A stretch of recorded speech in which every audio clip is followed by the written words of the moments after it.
que me foi feito e que muitíssimo agradeço desde já. Prontifiquei-me a estar aqui não por outra razão, senão a de me associar ao objetivo desta sessão, que era a de celebrar a restauração da independência de Portugal. E, portanto, acho que perante esse objetivo eu não podia dizer que não, não é? Está claro que depois de ouvir, repito, esta bela intervenção, e ainda para mais,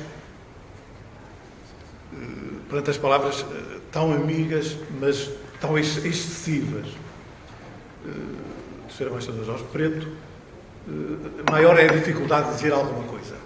Tanto mais que, não estando à partida combinado propriamente o que é que cada um de nós iria dizer, apenas genericamente estava o tema traçado, julgo que o essencial está dito.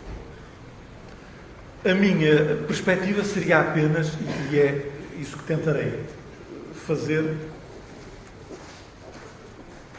mostrar como, de facto, e acabámos de ouvir exatamente isso, não é? Vivemos um momento tão difícil de crise, não económica e financeira e social, que me parece que não é nada de relevante, senão como uma febre que é incómoda, evidentemente, mas que importa por ser sintoma de uma determinada doença. Não é? Eu julgo que nós estamos a dar demasiada importância à febre e a esquecermos da doença que causou essa febre. Ora, a meu ver, de facto, há uma forte crise espiritual que não é de agora, nem sequer é recente. E vale a pena, já que o tema é a restauração, 1º de dezembro de 1640, fazer uma brevíssima reflexão sobre o que foi isso. E, a meu ver, foi algo de extremamente importante e que nós normalmente não valorizamos o suficiente.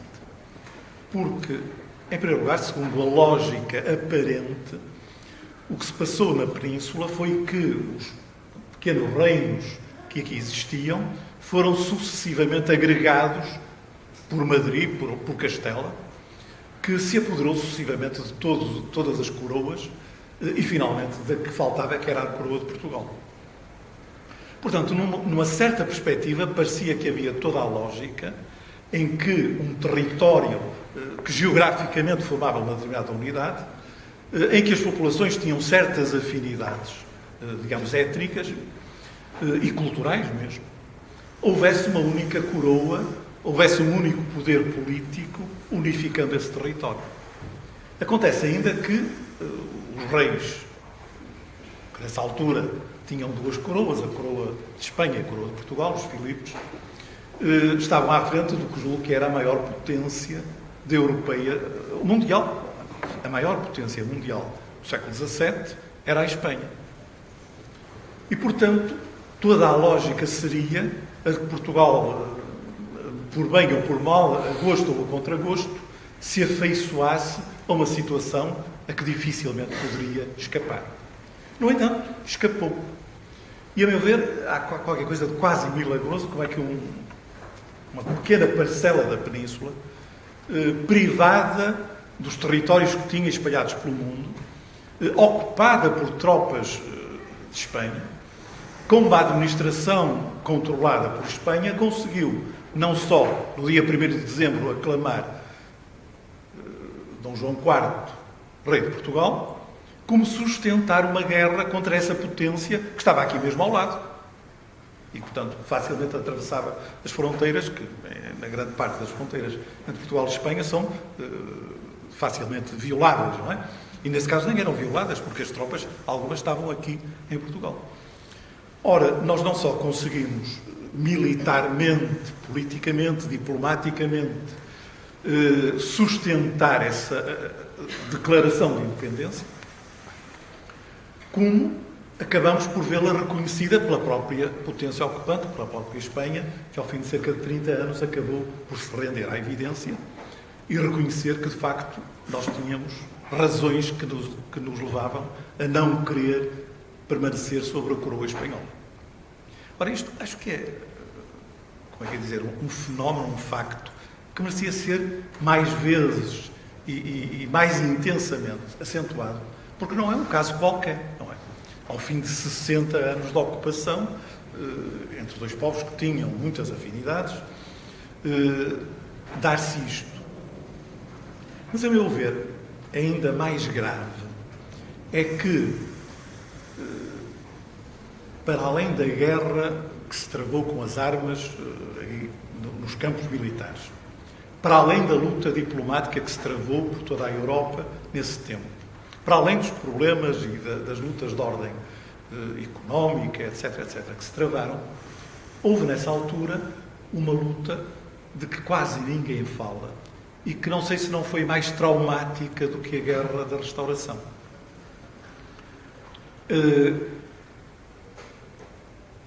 Como é sabido, era uma instituição que vinha desde a Idade Média, normalmente os nobres, as pessoas bem situadas na vida, que tinham poder, e designadamente os reis, tinham um papel muito importante na vida religiosa. O Dom Afonso Henriques fundou o Mosteiro de Alcobaça, adotou de grandes meios, e como esse, muitos outros, não é? E havia nobres que faziam o mesmo, deixavam os bens, criavam instituições religiosas, apoiavam a Igreja e, portanto, a Igreja, reconhecendo essa proteção, essa ajuda, esse papel desempenhado por quem favorecia a Igreja, tinham constituído o chamado padroado. Isto é, o padroeiro tinha o direito de indicar a autoridade eclesiástica, quer do mosteiro, por vezes, quer, no caso do rei, os bispos. Os bispos que estavam à frente de cada diocese, normalmente eram indicados pelo rei, que era o padroeiro dessas dioceses. Ora, aconteceu que, durante a Guerra da Restauração, Roma aceitou a tese espanhola de que o que estava a passar em Portugal era uma simples rebelião. Assim como na Catalunha também houve uma rebelião, aqui havia outra. E que, portanto, não havia legitimidade nenhuma para os portugueses quererem eximir-se ao poder de Castelo, dos Filipos. Não vale a pena entrar agora em pormenores, porque a história é muito complexa e o tempo é muito escasso, mas o que se passou é que, durante toda a Guerra da Restauração, Portugal esteve praticamente cindido da Igreja. Porque, oficialmente, para Roma, quem representava, quem era o padroeiro do reino, era o rei de Espanha. O Dom João IV não foi reconhecido e nenhum rei português foi reconhecido durante cerca de 30 anos. O resultado prático, além de muitos outros aspectos, numa sociedade em que, se bem que ainda hoje seria gravíssimo se isso acontecesse, não é? Durante 30 anos, mas no século XVII muitíssimo mais grave era não haver relação direta entre a Igreja portuguesa, os portugueses, que genericamente eram todos cristãos e católicos, e Roma. Acontece que ao fim desses 30 anos só sobrava, quer em Portugal continental, quer no ultramar, um bispo. Todas as dioceses estavam sem bispo, exceto um já muito velho que sobrava. Está claro, feitas as pazes, Roma acabou por reconhecer que Portugal, de facto, era um país independente e então aceitou as indicações que o rei de Portugal enviou para serem nomeados os bispos de cada diocese. E assim se fez.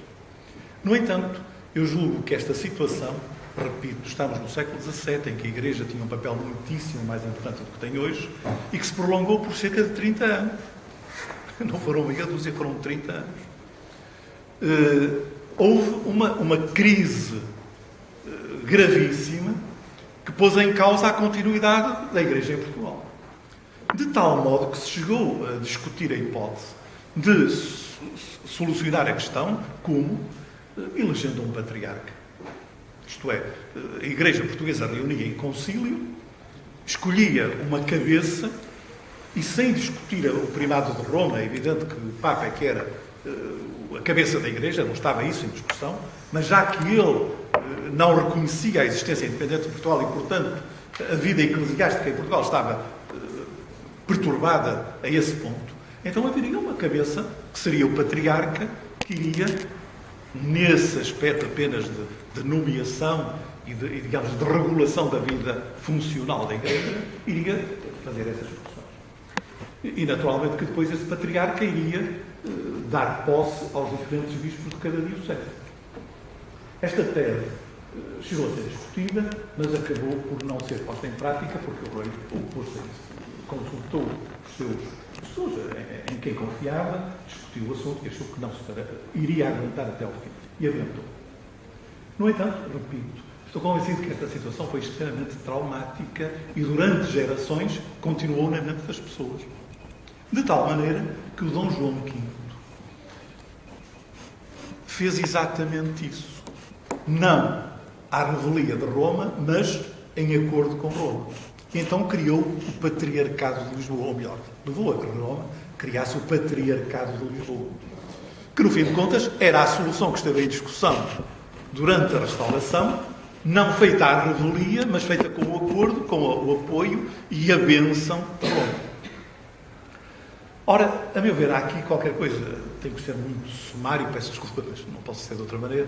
Há aqui um problema que me tem preocupado muito, até porque ainda há pouco houve aqui uma exposição intitulada A Encomenda Prodigiosa, que mostrava alguns aspectos, digamos assim, do relevo que a Igreja teve em Portugal no tempo de Dom João V, não é? Faz-me muita confusão, confesso que gostaria, como estamos aqui em mesa aberta, se alguém tiver alguma sugestão para me ajudar a compreender isto, como é que, tendo o Dom João V criado a solução, isto é, a partir da criação do Patriarcado de Lisboa, deixava de haver problemas, porque se amanhã houvesse outro corpo de relações com Roma, do ponto de vista meramente funcional, nunca esteve em causa problemas de doutrina, não é? Em Portugal, praticamente, nunca houve hereges ou heresias. Podia haver entendimentos de caráter funcional, quem manda, quem não manda, pode mandar ou pode não mandar, faz regras, são essas ou são aquelas, mas de ordem funcional, não de ordem doutrinária. Portanto, eram apenas esse tipo de questões. Estava resolvido. E o herdeiro do Dom João V, o filho do Dom João V, o Dom José, a meu ver, introduziu uma solução de continuidade no processo. Não abolindo o patriarcado, que ele ainda hoje existe, não é? O seu patriarca de Lisboa. Mas alterando a ordem de valores. E eu agora sirvo e agradeço ao Sr. Embaixador as noções conceptuais que nos trouxe aqui, que me parece que são importantíssimas, não é? Para percebermos que, de facto, toda a história portuguesa, desde, digamos, a origem formal, com Dom Afonso Henriques, o fundador, até a meados do século XVIII, se poderia caracterizar genericamente porque não há, dentro da sociedade portuguesa, qualquer divergência quanto ao essencial. E o que é o essencial? É que tanto as instituições do Estado como as instituições da Igreja, todas trabalham para o mesmo objetivo, que é a cristandade. Dom Afonso Henriques, na sequência do que já vinha de trás, da Reconquista, os seus sucessores reconquistam um território que tinha sido violentamente ocupado pelos mouros e pelos muçulmanos, prosseguem para o norte da África, que também tinha sido violentamente ocupado pelos muçulmanos, numa tarefa que tinha uma razão de ser religiosa, como é evidente, não é? Os fiéis foram obrigados a abandonar a sua fé, tinham todo o direito de reivindicar a sua autonomia como cristãos. E, portanto, as armas aqui estavam ao serviço de uma finalidade de ordem religiosa.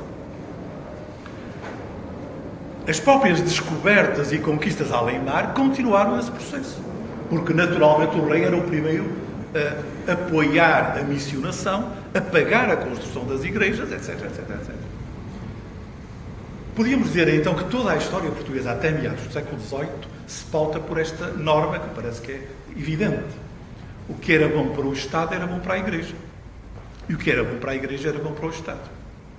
Porque afinal, tanto uns como outros tinham como objetivo fazer valer os valores cristãos. Cada um à sua maneira, cada um com os seus métodos, com os seus meios. E julgo que isto é tão evidente, que os historiadores dizem, mas isso é uma lenda. Pois é uma lenda.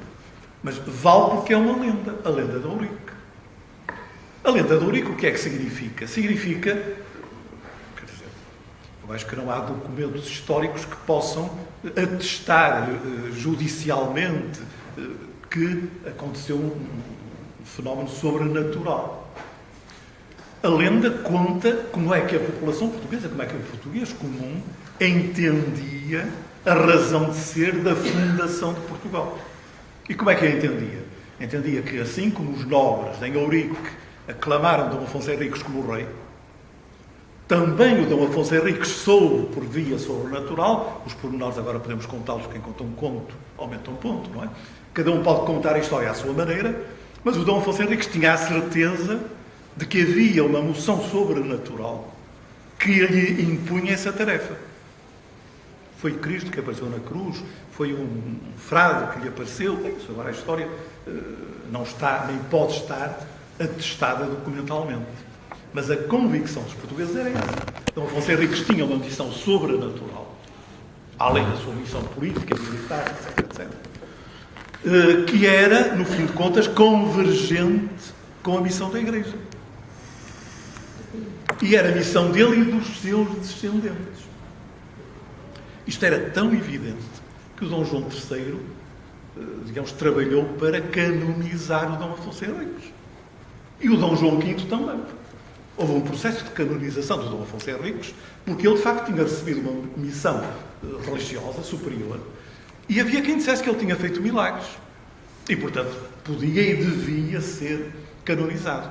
Mas a grande importância que teria ele ser canonizado é que, oficialmente, formalmente, seria reconhecido que a razão de ser de Portugal era uma razão de ordem religiosa. Porque era o fundador do reino. Ora, a minha convicção é que, de facto, tudo começou a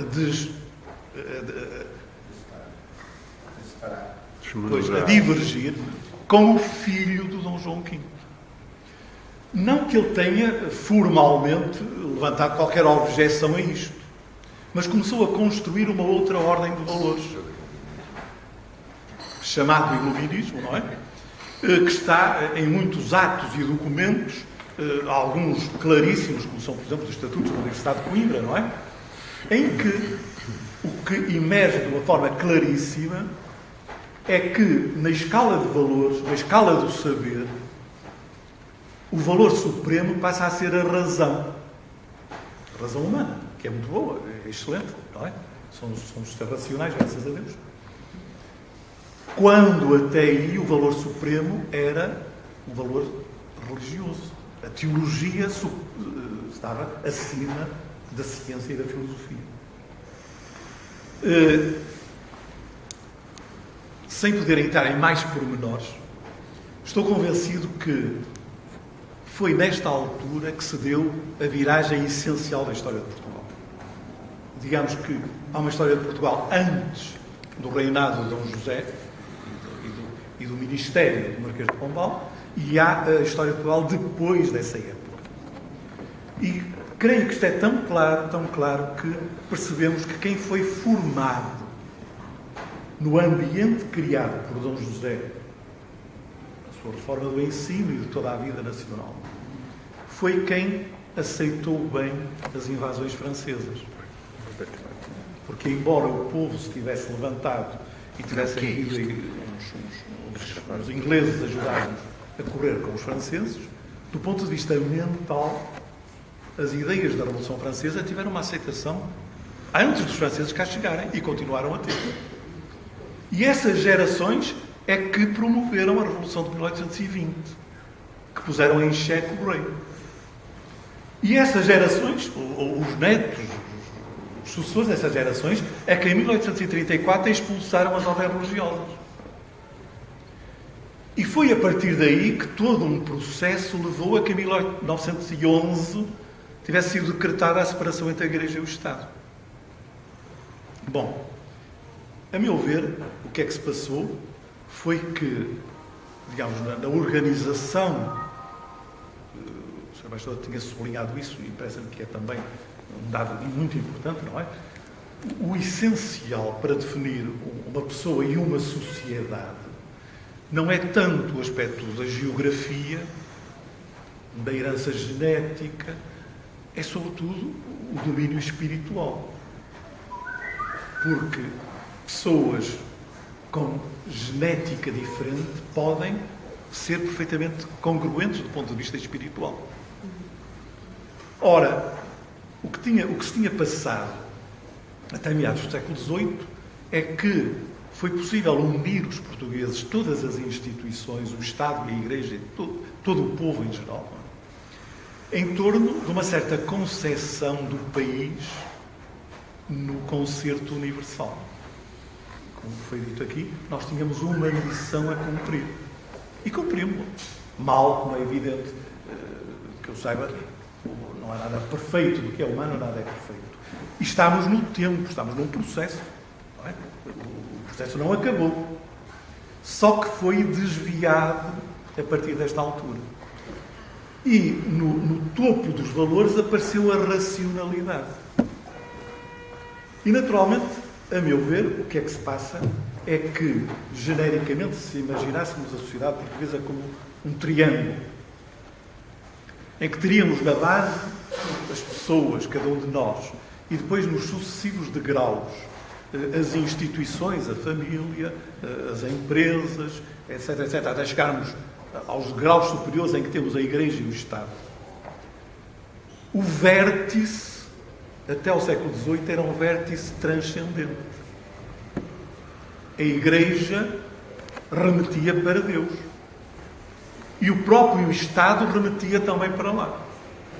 Por isso é que o Dom Afonso Henriques podia, e parece que devia ter sido canonizado por isso. Se calhar não tinha tantas virtudes como tal, mas por isso, pelo menos, podia e devia. A partir do século XVIII, dos finais do século XVIII, é colocado no topo do triângulo, ou da pirâmide, se quisermos, para o caso, não uma noção religiosa, sagrada, mas uma noção metafísica. A razão. O consenso universal. E então, Portugal passou a estar dividido entre duas obediências. E é por isso que o século XIX é um século de guerra civil. Umas vezes com armas, outras vezes sem armas, mas com armas mais poderosas, que são as ideias e as práticas. E ainda hoje continuamos em guerra civil, acho eu. Os portugueses não se entendem. Acho eu, não é? O que a realidade nos mostra é isso. Os portugueses não se entendem. Porquê? Porque o vértice da sociedade deixou de ser o mesmo para todos nós, para todas as instituições. Há um que ainda vai sendo aceito por uma parcela das instituições e das pessoas, e depois aparecem outros, ou outro, conforme quisermos, que cria aquilo que já aqui foi dito e que parece que é importantíssimo. A sociedade portuguesa está num processo de desagregação. De desagregação.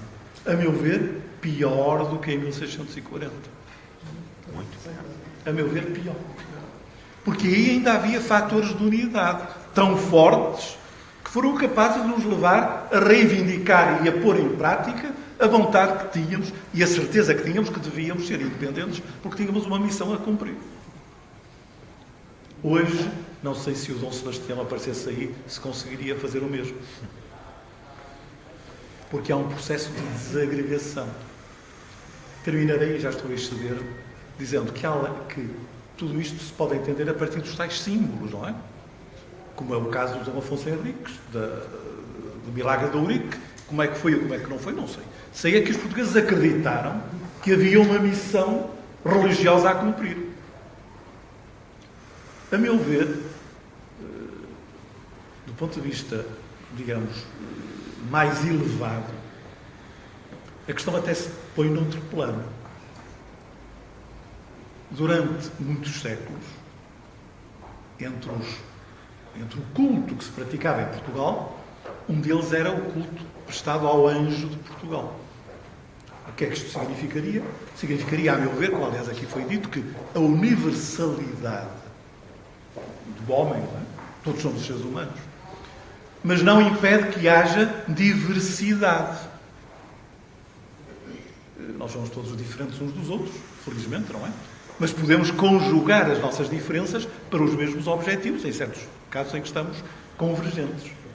Ora, a meu ver, o culto do anjo de Portugal significava esse ponto transcendente para o qual toda a ação do reino apontava. Ora, por estranho que pareça, esse culto do anjo de Portugal praticamente desapareceu.